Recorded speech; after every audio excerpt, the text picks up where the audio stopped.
In the heart of Mumbai, on a stormy monsoon night, a small family of three was unknowingly about to encounter something deeply unsettling. Rishi, a dedicated corporate employee, was working late. It was just past midnight when he finally left the office. As he got into his car, he noticed 3 missed calls from his wife, Priya. A knot of unease tightened in his stomach. He slowed the car and pulled over to call her back. The call connected. Priya answered almost immediately, but her voice was shaky and heavy with fear. In the background, Rishi could hear their 2-year-old son, Raj, crying uncontrollably. "What happened?" he asked, alarmed. Priya didn't answer his question directly. "How long will you take to get home?" she asked instead, her voice eerily tense. "It's raining heavily," he said. "The roads are barely visible." "It'll take some time." Her next words chilled him. "Just get home as soon as possible." Then the line went dead. Raj's cries echoed in his mind as he pulled back onto the road. Something about Priya's tone disturbed him deeply. It didn't sound like her. It sounded distant, hollow. Unable to hold back the growing panic, Rishi pulled over again and tried calling her back. No answer. He tried again. Still nothing. He was sweating now, knuckles tight on the steering wheel. The rain hissed on the windshield like static, and every passing second deepened his dread. He pressed the accelerator harder. The rain grew heavier as he neared his bungalow, nestled on the outskirts of the city, isolated and dark. As he approached the gate, he noticed something strange. No lights, no sound. The house looked deserted. Rishi rushed out of the car and sprinted to the front door, only to find it unlocked. His heart thudded against his ribs. Break-ins had occurred in the area, but never when someone was home. Inside, the living room was a mess. Glass shattered, furniture overturned. The air smelled damp, like wood left rotting in the rain. From upstairs, he heard a faint sound. Raj crying, muffled as if someone were trying to suppress it. Cautiously, Rishi climbed the stairs. The house was eerily silent except for Raj's cries, barely audible now. He tiptoed through the hallway, his heart pounding. He reached the guest bedroom and whispered, "Priya, are you here?" A soft voice replied from the shadows. "Yes, we are here." Rishi froze, his pulse hammered.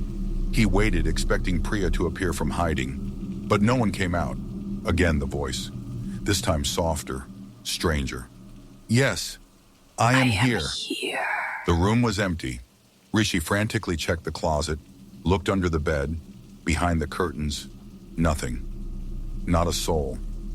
He pulled out his phone and dialed Priya's number, hoping her ringtone might reveal her location. Silence, no ringtone, no light from a phone screen. Suddenly, the door slammed shut behind him. He jumped. A cold gust swept through the room. Then, he felt it. Hands. Cold, strong, invisible hands clamped down on his shoulders, shoving him against the wall. Another pair coiled around his neck.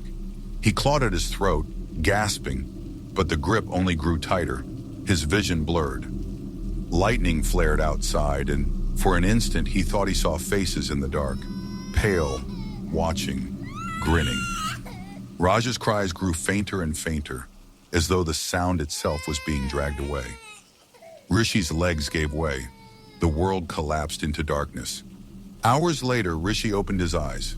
His body ached. His neck was bruised, sore. Sitting beside him on the floor were Priya and Raj, crying.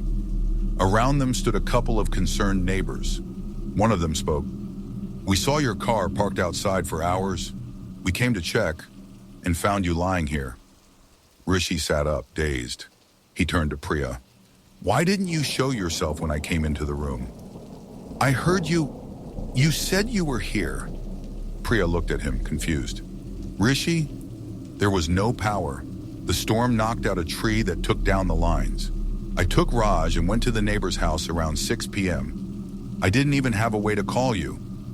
My phone died." Rishi stared at her, his voice cracked.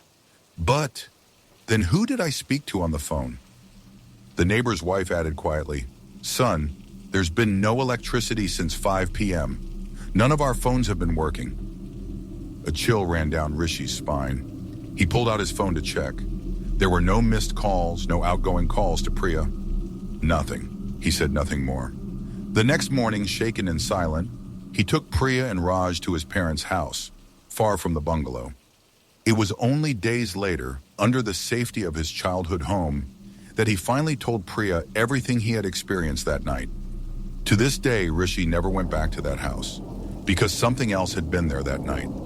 Something that wore her voice, mimicked her concern, and waited for him in the dark.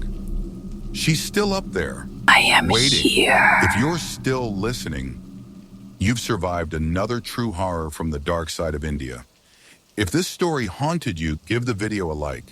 Subscribe to this channel for more true nightmares, and leave a comment below. What would you do if someone called you in the night, but it wasn't really them? I'm Joker, and I'll see you in the next story. Not every voice that calls you home belongs to the living.